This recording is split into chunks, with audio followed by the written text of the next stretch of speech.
So welcome to another show, guys. I have very special guest here in front of us today. We're going to be talking a lot of real estate, covering that, active, passive investing. Why is it good to be in real estate? Is it the right time to do that? So again, today we have Matt Picheny. Picheny, yeah. Because again, this is the second time, because you this is very important because the guest is the main thing today, and this is very impressive guest with the MJP Property Group. He's a real estate and works with this real estate investment company. He's also a licensed real estate agent, Fannie Mae approved buyer, and has earned both commercial real estate and real estate finance certificates from Boston University. So that's a heavy thing. So Matt has over 14 years of experience in property analysis, financing, acquisition, construction, and operations. With an investment portfolio of over 2,000 units, already I told you it's going to be a great episode. He's primarily focused on acquiring and repositioning multifamily communities.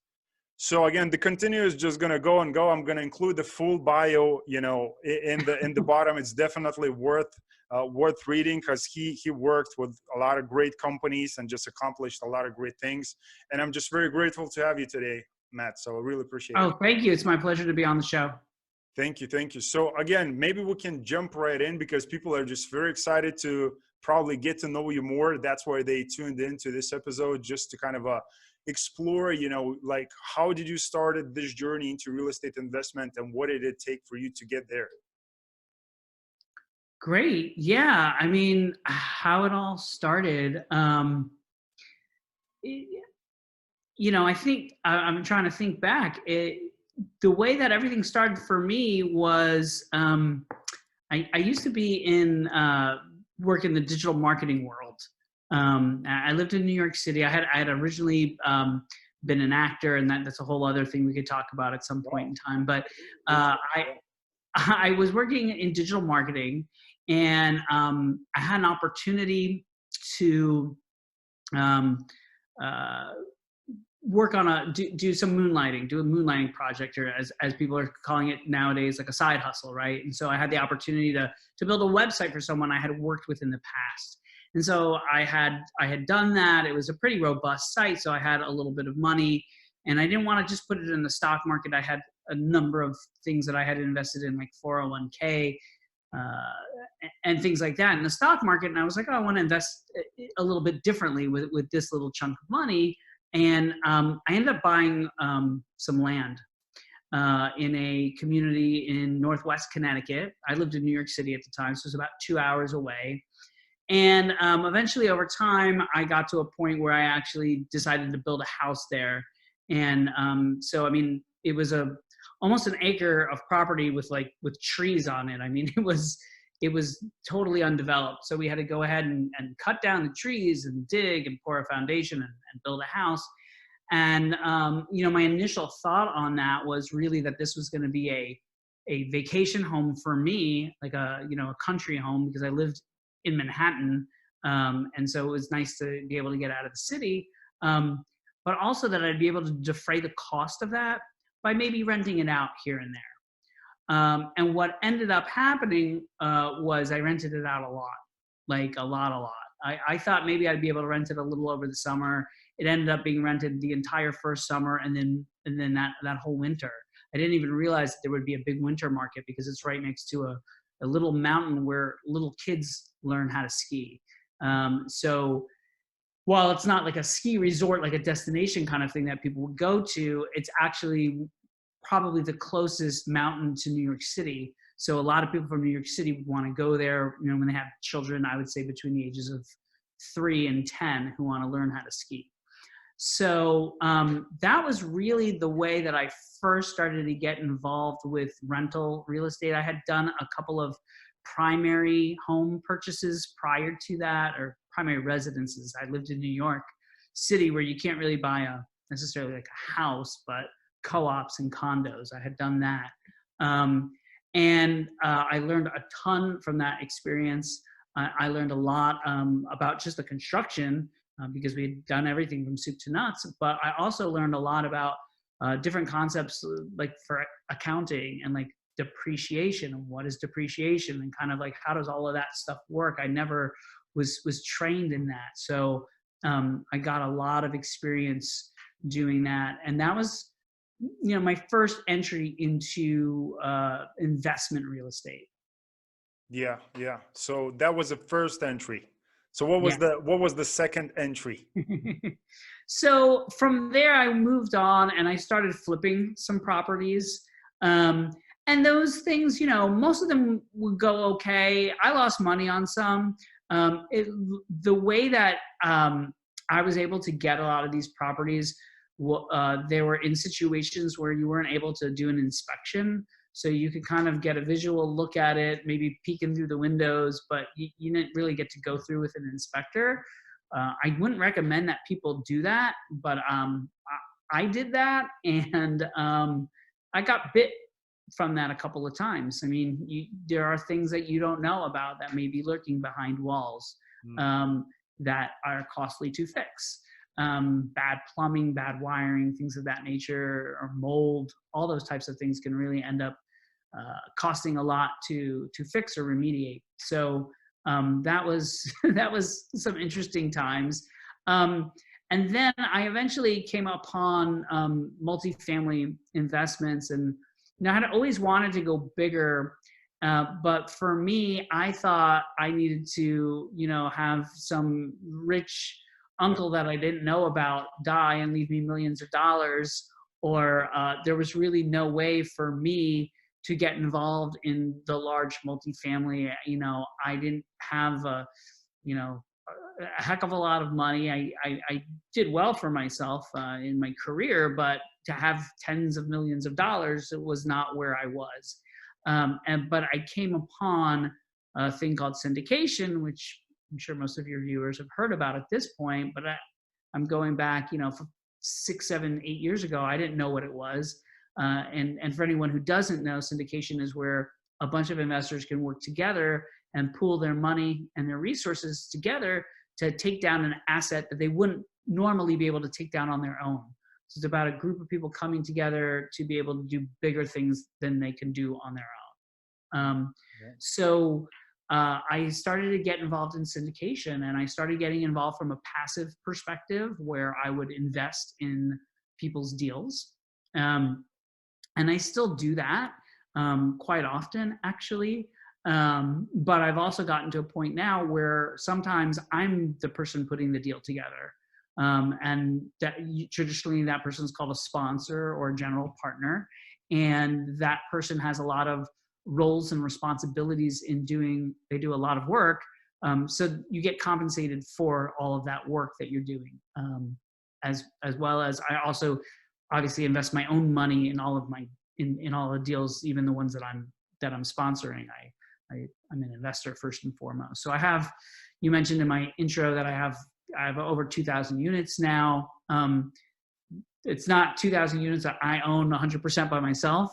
Some of them I do own by myself, but the vast majority of them I have fractional ownership of. And about 75% of that portfolio are deals that I am just a passive investor, or what some people call a limited partner in those deals. And then the other 25% of those deals are ones that, either I own outright or I'm the lead syndicator or sponsor on those deals. Yeah, I mean, I love the story. I love the part 1 and part 2, definitely. And look, it does matter. Like you mentioned, you put emphasis like, look, I don't own the units. And it's like, it doesn't matter, because you don't, like, whatever it takes for you to create the income, the wealth, or whatever, your financial goal is. Like, everybody's just looking, oh, I want to own stuff. Like, no, it's better to be 5% into something than 0% into nothing. So, and you probably, I'm sure you're like well off financially, just taking that percentage from these, big part of big part of the deals. So that's exactly where I'm coming from, because before the interview I mentioned, like, passive income is perfectly fine.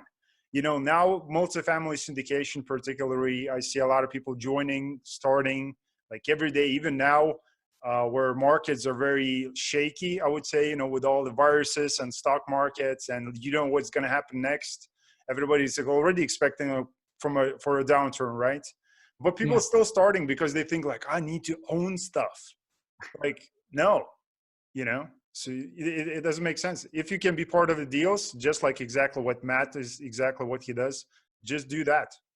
So definitely. So what would be an advice again for people who still would say to me, because I know these people are already commenting and saying, no, Martin, I want to be active in the deals. I want to do my own thing. Fine, Mhm. you know, do that. What type of advice would you give for those people if they're kind of starting fresh from nothing? Yeah, well, you know, Martin, as you've mentioned, I think the market right now is super hot. You know, this is what I do professionally. I spent, you know, 40 plus hours a week, you know, doing this. This is my full-time job. And, you know, I'm lucky at this point in the market if I get 1 or 2 deals a year. And it's because the market's super hot right now. Now, I could have taken down 5 or 6 deals last year if I wanted to, probably even more if I would be willing to overpay. But I'm not.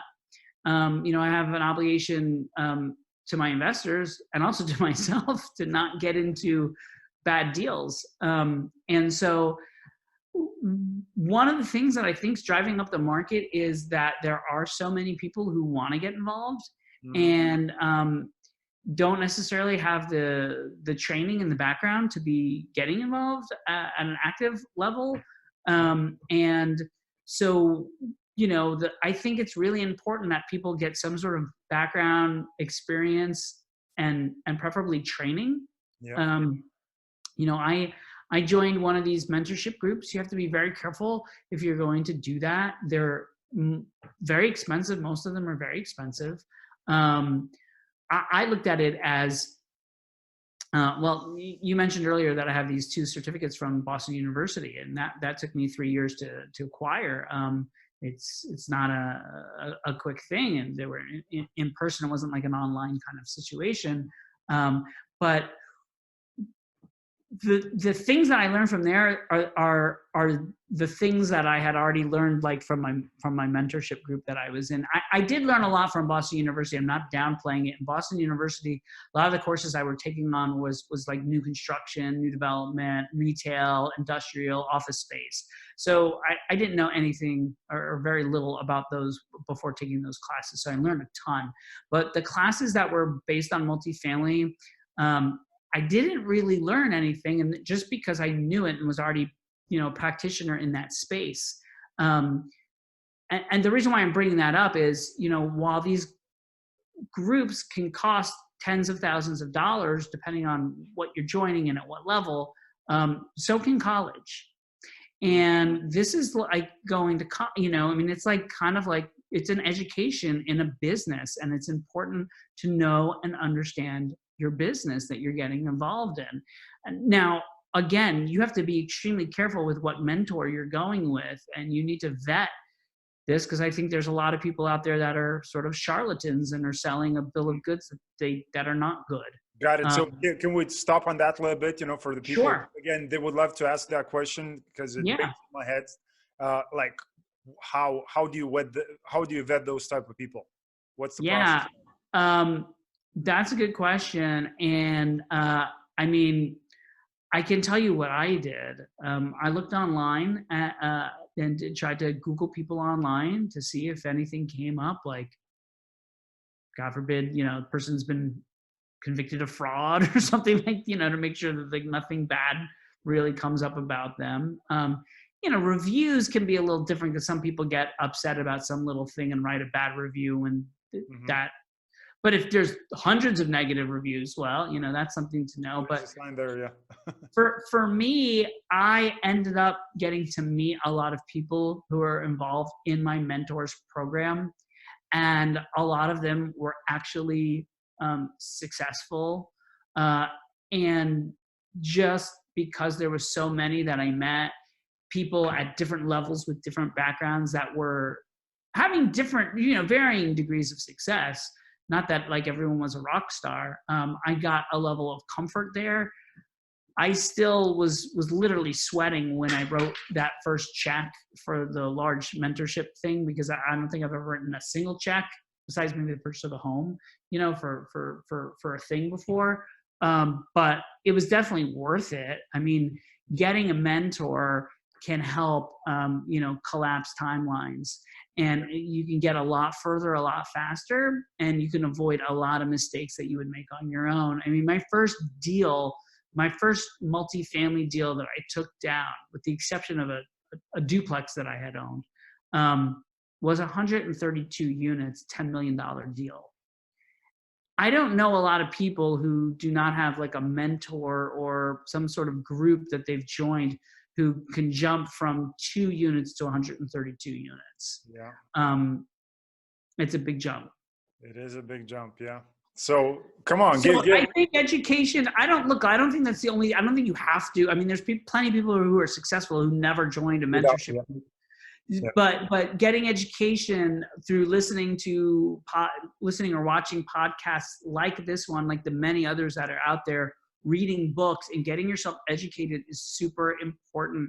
And, everyone needs to really learn the rigor of really going through this underwriting and understanding where we are in the market cycle, and that you're not going to have 5% rent growth for the next 10 years. It's just not going to happen. So if that's what you're underwriting, or you're underwriting that you're going to sell the property at the same cap rate that you're buying it at now, I don't think there's a strong likelihood that that's going to happen. I think the market's going to soften up, and that's what I put in my underwriting, and that's what allows me to sleep easy at night, because I know my deals are protected. So if I only do 1 deal a year, that's okay. I'd rather do that than do 10 deals a year and be worried all the time that my deals are gonna fail. You don't force it. Yeah. So that's good.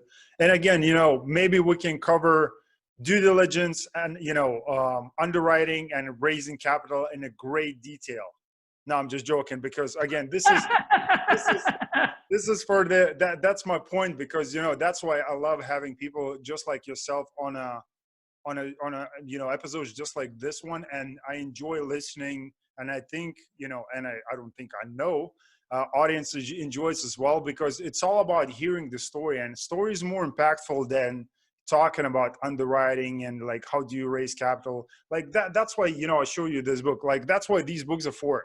This is the homework, this is behind the scenes, and like this is where you go, like, close the curtains and you just study, you go mentorships and such. But that's why I love, like talking the journey and, the mindset and what it takes, for people, because somebody will come across and somebody will be like, boom, maybe I don't need to be active in the deals. Maybe it starts to make sense for me from today. So we want to reach those people and we want to just wake people up, because again, the other thing, Martin, is I learned a lot by passively investing in deals. Exactly. By watching how other people were operating. I was in, I don't know, I want to say like 6 or 7, I think, passive deals before I did my first sponsorship deal. And I learned a ton from watching how other people were communicating with their investors. And also they would explain when they got into sort of sticky situations and how we were going to get out of it. And so I learned a ton from that. So not only was I making money from cash flow, from being invested in those deals, but I was also getting some education from it as well. Yeah, exactly. So it's definitely an approach that many guests before previously said exactly that it works. So what do you think about like passive investing? Can you talk about it, to somebody that would be interested, like there's one guy sitting here in front of you, and, what benefits does it produce for somebody? First of all, like how much a person should have, like liquid, like to invest, what's the minimum, what's the returns, what's the exit? Like, can you talk about equity multiples? Like what's, like just take us through the process, of passive investing. Yeah.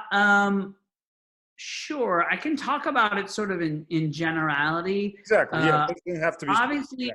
Yeah. Obviously it's going to matter sort of depending on like what the deal is and all of that stuff. Usually when I see these deals, the ones I'm looking to invest in or ones I'm bringing out to people, they all kind of sort of tend to fit around the same general kind of parameters. So usually the minimum investment in the deal will be somewhere between $50,000 to $100,000. But sometimes the deals might have an investment as low as $25,000. I've never seen any that are lower than 25,000. Yeah. And just to give you like an idea of, sometimes, you know, that those are high numbers, at least for someone who's first getting involved in this. The way that it works, let's say I'm doing a deal and I have to raise $2.5 million to get my deal done. Well, if I have a $25,000 minimum and everyone comes in the minimum, I'm going to have 100 different investors. Mm-hmm. And I mean, my operation, you're pretty much looking at it. I don't have any other employees. I mean, I hire a CPA and I hire property management companies and things like that, but I don't have like a internal infrastructure to do all the admin stuff. So that would mean I would have to be coordinating with 100 people within a short period of time to make sure all their paperwork is in order, that we've got all the funds in order, and that's a lot to deal with. And then I have to ongoingly support those people moving forward. If they have questions about things, I get calls, I get emails. It would be, I think, overwhelming. So if I'm raising $2.5 million, maybe I push my, my threshold up to 50,000. And then maybe I have some people who come in higher and some people who come in at 50, and I end up with like maybe 30 investors, 40 investors. And that's a little bit more manageable. So that's from the minimums side of, what's required usually to invest. And then in terms of returns, again, it depends on the deal, but what I'm generally seeing out in the marketplace is anywhere from, an 8 to 12% cash on cash return during the hold period. So what that means is, let's say I put $100,000 in a deal. That would mean I'm making between, $8,000 to $11,000 a year off of that initial investment. The cash on cash is the return that you're getting based on the amount of capital you put into a deal. Mm-hmm. So, and then generally what I'm seeing is people targeting an exit in 5 to 7 years, and the returns are anywhere from usually like 70 or 80% to 100%. I mean, there used to be a time a few years ago where it seemed like everybody was like, minimum 10% cash on cash returns and double your money in 5 years or less. That's what I think it used to be a few years ago. And now, because the market is so tight, it's loosened up a little bit. So maybe it's double your money in 6 years or 7 years or 90%, not quite double your money. So in terms of equity multiple, 1.9 instead of a 2. Just sort of depending on the particulars of a deal. But there's nothing set in stone on that. So there'll be deals that have much lower cash on cash and maybe a much higher return, or vice versa. Maybe they're very high cash flowing, but don't have a very high return. Mm-hmm. And so it depends on each individual deal, then whatever that sponsors is, however they've structured it. Got it. So can we talk about the deals, and maybe more, in particular, specifically, like what markets are you looking for? Like why these markets, and what do you see going on at these markets? So like it caught your attention in the first place. Yeah. I don't know that I have any particular favorite markets. There are certain parts of the country like the South and the Mid-South, the Midwest, where I tend to focus more of my efforts than in the Northeast. I live in Boston, Massachusetts. I would love to buy something around here. Well, real estate around here is phenomenal. Okay. The market around here is unbelievable. During the last downturn, did not get hurt that much inside the greater Boston area I'm talking about. They didn't see the property values go down all that much. They went down. It went down everywhere, but it didn't get hit as hard as a lot of other places did.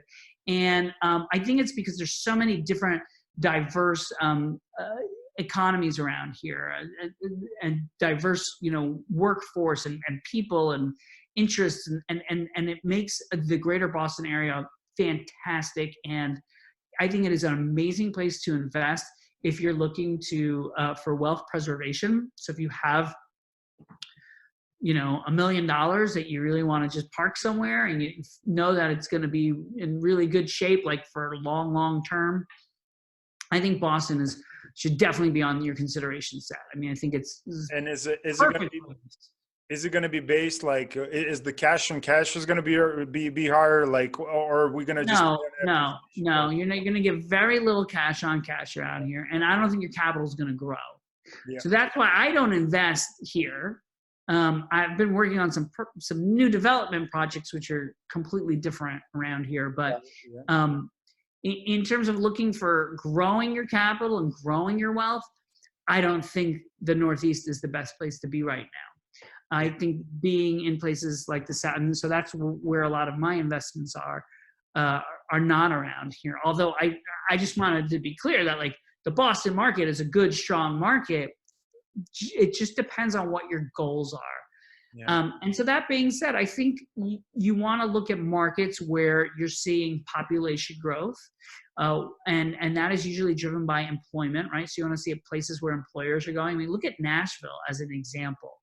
Mm-hmm. Nashville is booming right now. I know AllianceBernstein, which is a big, investment banking, financial company that was based in New York City. From what I understand, they've closed their offices down completely in New York and moved everybody to Nashville. I know Amazon, even though there was all this hoopla about HQ2, I was actually in, for Amazon's HQ2, I was actually in Nashville the week that was getting announced, that it was going to be awarded. And what was being overshadowed, that overshadowed some news about Nashville, which was that Amazon opened up a whole bunch of like high-paying marketing type jobs. I think it was like 40 or 50 jobs or something like. It was you know what? Don't quote me on the number. I just remember it was a large amount for Nashville of high-paying jobs in Nashville that were going in there, and so you've got a lot of growth going on in that area. So Nashville might be an area that you'd want to look at. I mean, obviously Texas, the Texas Triangle from DFW down to San Antonio over to Houston, that makes a triangle. Austin's is in that triangle, if you make lines there, and inside that triangle, but also outside of that triangle. But Texas in general is doing really well. DFW is on fire in terms of growth. I mean, it's just exploding. But there's other little parts across the country. Jacksonville is great. A lot of people are buying stuff in Huntsville, Alabama, Kansas City, Indianapolis. So there are a lot of different places where I think you're seeing population growth fueled by these job growth, and those are great places to invest in, provided that they're not getting overbuilt. So that's the other thing you have to sort of weigh out. Oh yeah, there's multiple things that you have to pay attention to. I mean, at the same time, and that's why anybody should partner with people who are already established in a space, same as exactly you did. Then you don't have to kind of figure, do the market research. There's some other guy who does that. Somebody does underwriting. You raise the capital. Let's say that's the scenario, and you just split the work, because there's a lot of moving pieces in real estate syndication business.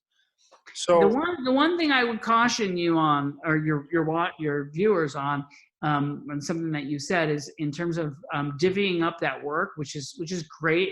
It's nice to have a few partners that you can divvy the work up against, but nobody can have their only job be capital raising. It's actually in violation of the SEC, and you would want to talk with an SEC attorney about that. And so that's something that's really important, is that you get a really good SEC attorney who can explain how syndication works, to make sure. There's a lot of things that people may do completely innocently, like not trying to break the law, but you just don't know the law. So you need to hire good professionals, which is another reason why getting some sort of training is important, because you can learn a lot of, at least the basics of these things, and then be able to hire the right professionals. Yeah. I run a meetup here in Boston, and one of the things about the meetup is I like to bring in vendors who offer different services so people can get exposed to them, and they'll talk about what they do. But often I'll speak at my meetup, and I did a presentation recently on a deal I had closed, and I called the presentation with a little help from my friends. And what it was I was talking about all my friends, or my business friends, or my colleagues, but people that I put together that are on my team when I'm doing a deal. So that's, my mortgage guy, my tax consultant guy, my CPA. Like, there's all these different people and vendors that you need to have to be successful in this business. Yeah. And so it's important that you know what kind of roles you need to fill on your team. Yeah. Again, I love that you just cleared this out, because again, I'm not the guy who you have to go and talk with about real estate syndication. This is your guy sitting here in front of you. Like, I know, like, SEC regulations, particularly when we create content on social media. I see people Mm-hmm. cross the lines as well, because by the regulations, you cannot put any offerings on social media as well, because that's a violation. Well, it depends which one you're doing, right? Because there's two different kinds of syndication. Well, there's 506B, you can't do any advertising, but a 506C, you can. And those are the kinds of things that, but I always run those kinds of things, like any social media post or anything like that, by my SEC attorney before I do it, just to make sure I'm not crossing the line.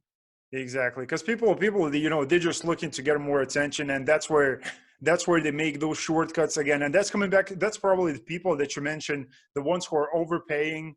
They're getting involved. They don't look at the market conditions. They just don't care. They just see this as a shiny object. They're like, man, I'm gonna go there for the fees, and it's gonna get ugly at some point, and it's gonna get ugly for them and for the investors, but hopefully not.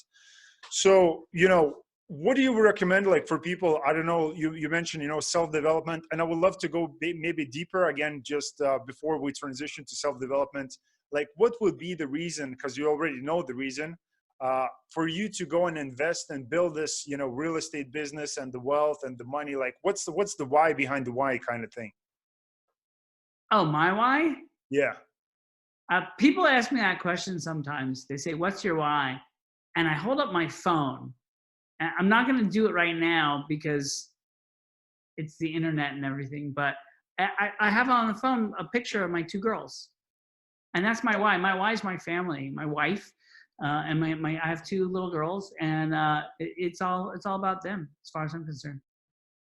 And just to dig into that a little bit more, one of the things that I'm able to do, thankfully, with the business that I've created, which has taken many, many years, is be able to schedule my time. And I actually do work a lot of hours, and there's a lot of things going on, but I'm able to shift my time around to times that work for me. I mean, I can work from 1 a.m. to 5 a.m. And maybe take off from 1 p.m. to 5 p.m. So in a couple of weeks, my daughter has a field trip at her school, and they needed some chaperones, and I signed up, and I'm going to go on a field trip with them as a chaperone. And my daughter has certain days off of school, there's Labor Day or whatever the different days are that they might have off of school, or teacher work day, or spring break, or things like that.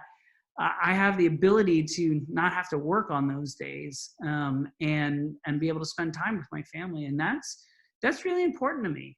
Spending time with my family. Got it. That's very powerful. So the business, the family, and then it's the business, not the other way around, right? Yeah, I would say definitely. I mean, the business is important.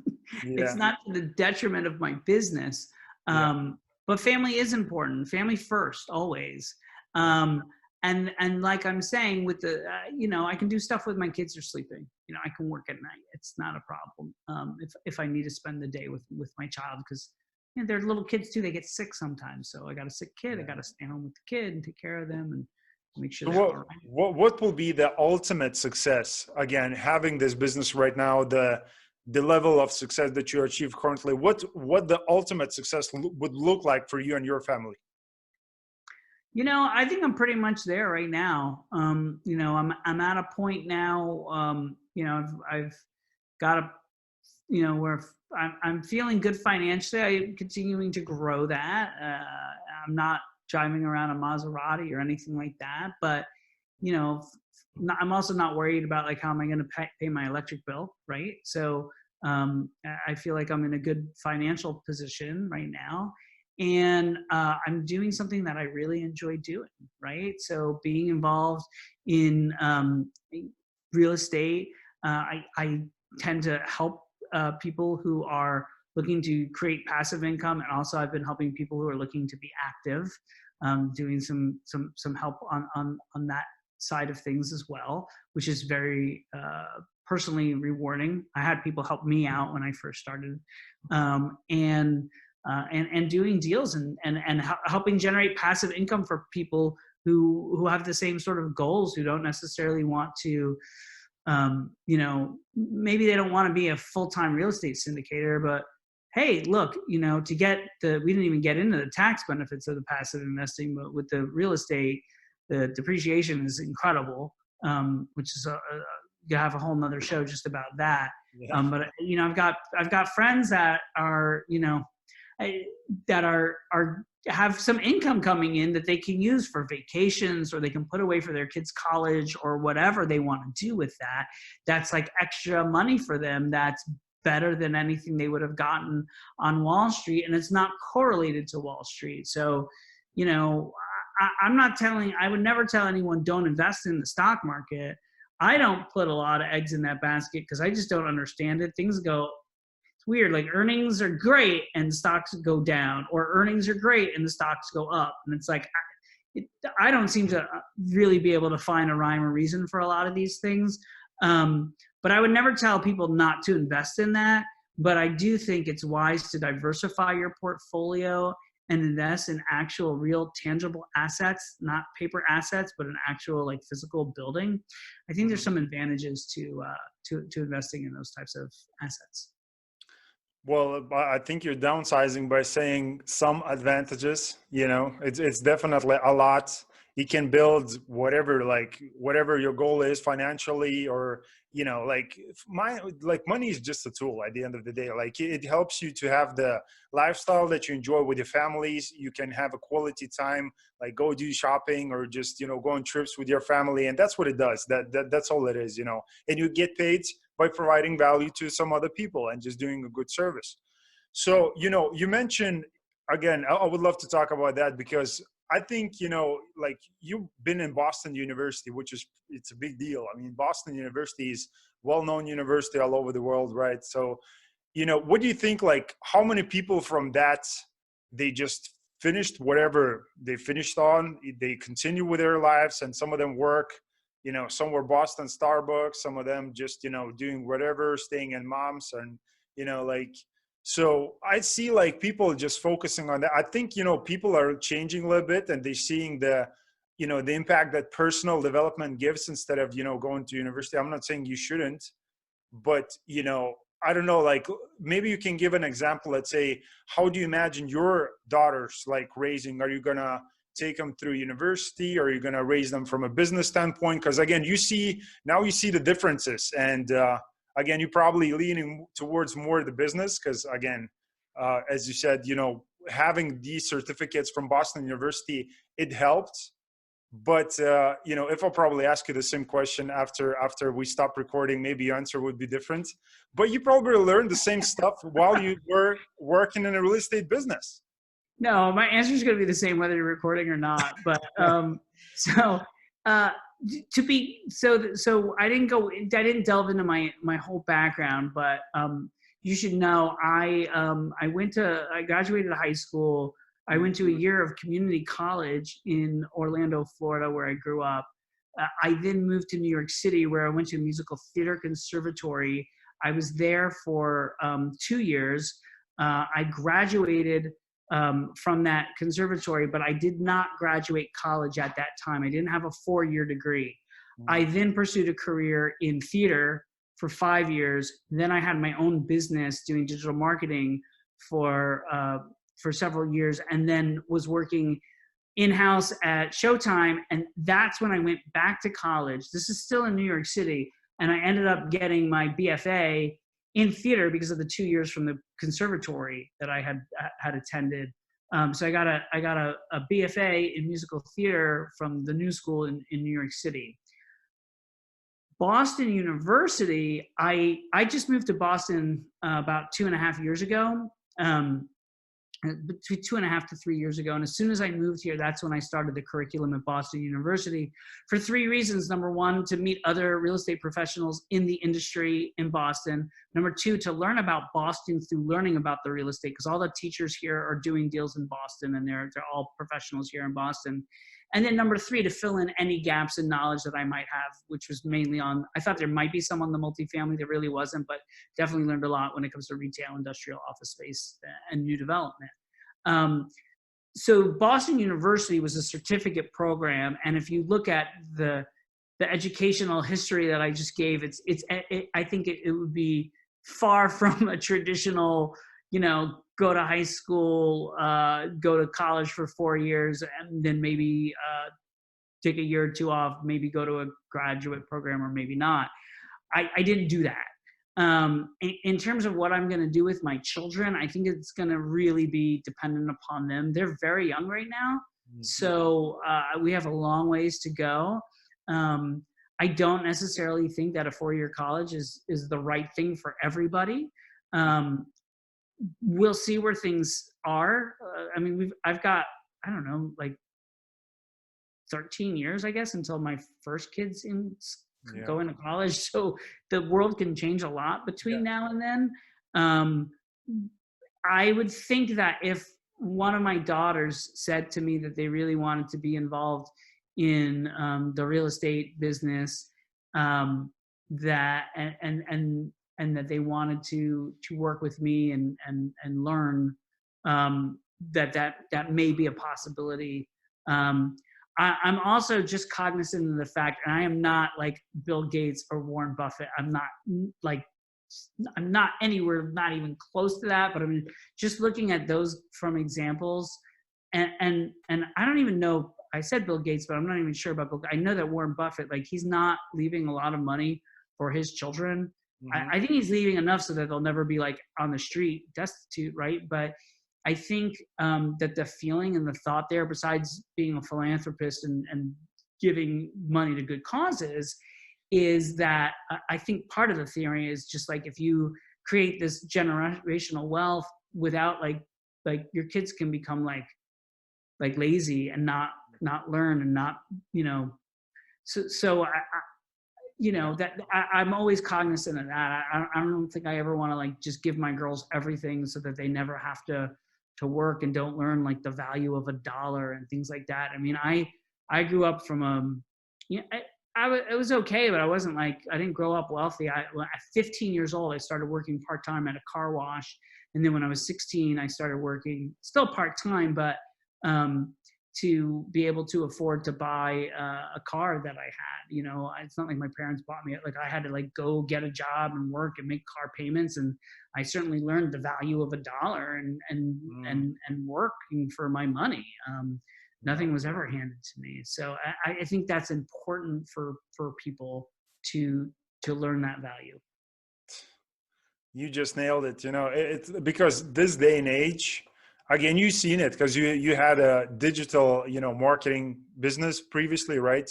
So, and that was, how long ago was that? The digital marketing stuff. I mean, I did that full time around 1995 till around 2000, and then 96 to 2001, I think, are probably the accurate numbers. And then I continued to do that, though, up until a few years ago when I started doing the real estate full time. I would do projects here and there, sort of just depending on what was going on. But in 2001, the end of 2001 is when I stepped more into the corporate digital marketing world and started working my way up the corporate ladder, as they say.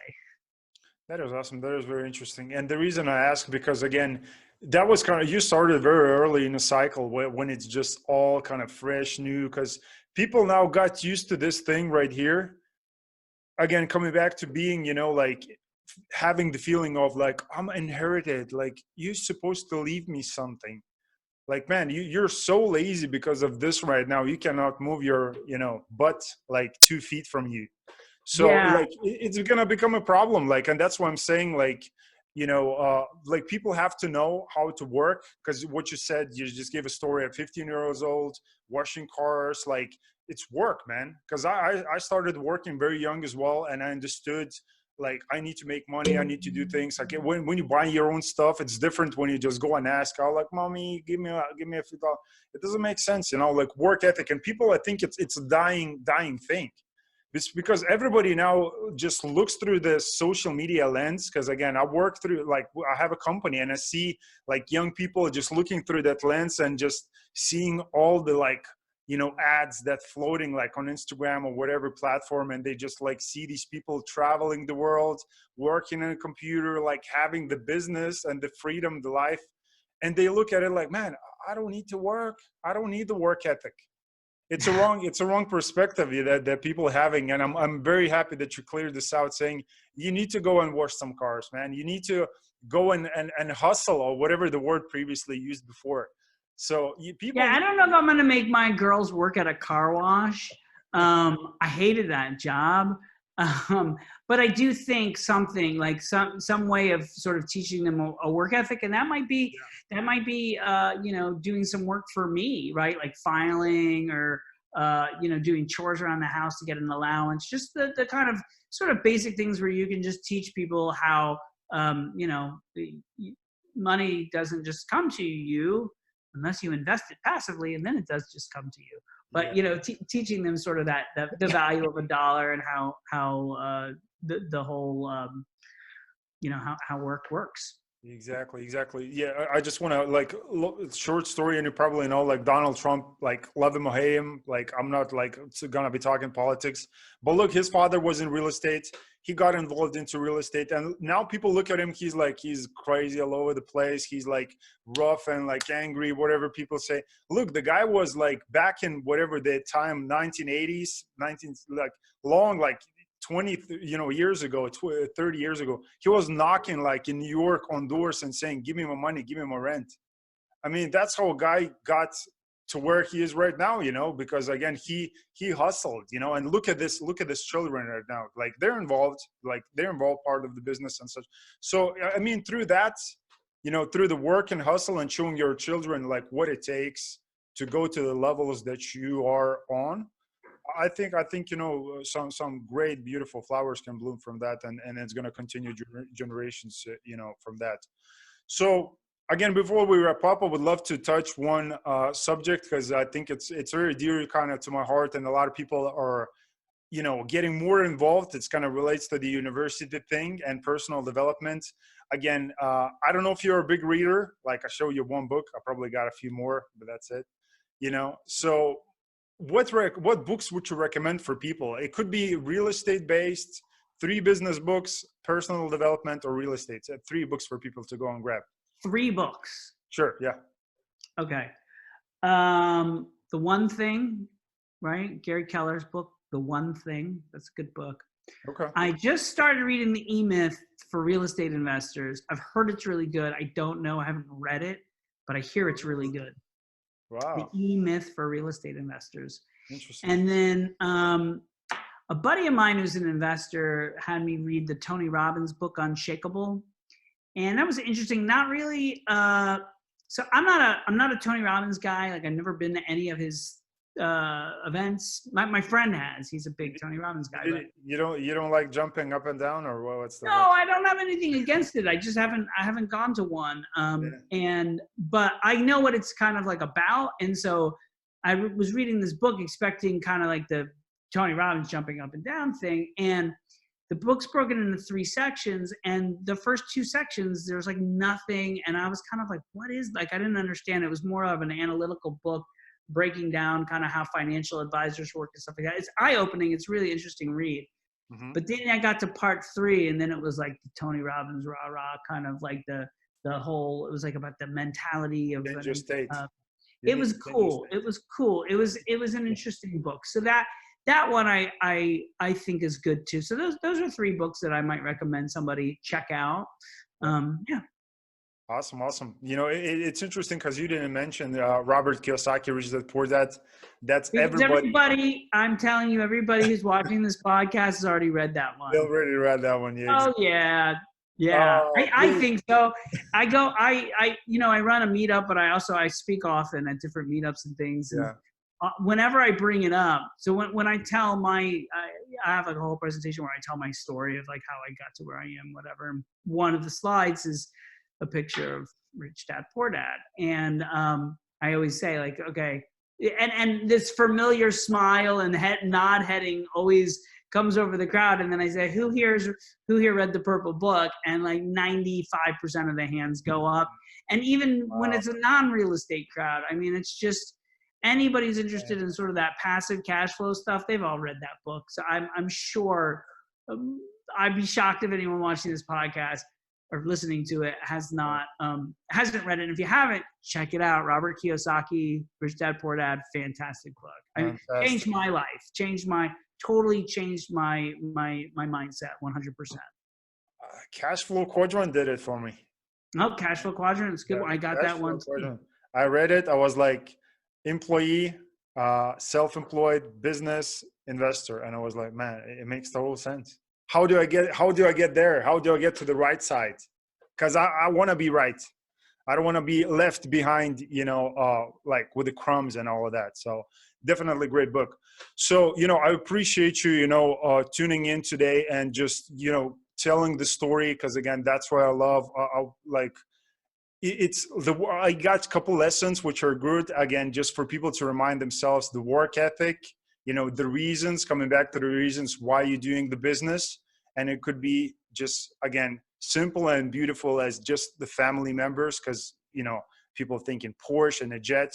Just look back at the people that are around you and just like do something for them, and give the time and value for those people. Because at the end of the day, when we all gone, we're just going to remember the times and the memories that we had, not the things and money or whatever that we collected. So before we're going to go off, if you tell people social media platforms that they can reach out to you, talk, maybe ask a few questions about real estate investing, maybe there will be people who will be interested into investing in one of your offerings as well. So what those platforms would be? Yeah, I mean, if people want to reach out to me to talk about passive or active investing, best thing to do is, I mean, I'm on Facebook and things like that, LinkedIn, but best thing is probably to just email me. My email address is super easy. It's matt@mjppg.com. And that's my website. You can contact me through that as well, mjppg.com. You can go on there and there's a contact form and a link to my email.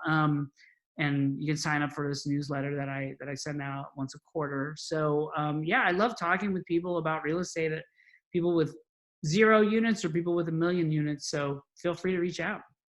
Awesome. I can feel that, and you can feel exactly the same, guys. This guy is a go-giver. He's here to provide the value. So again, this topic was more, again, about the story of Matt. But if you want to reach out to him and ask questions about real estate investing, you can find all the links, as always, down below. So click one of the links and get in contact with him. And, again, I just really appreciate the time and effort and all the information and the story that you just told. I got some really good laughs and just some great really lessons just to remind myself and how I can improve my life going further from here, from this point. So I really thank you for that. It was my pleasure. I really enjoyed the conversation this afternoon. Thanks so much for having me on your show.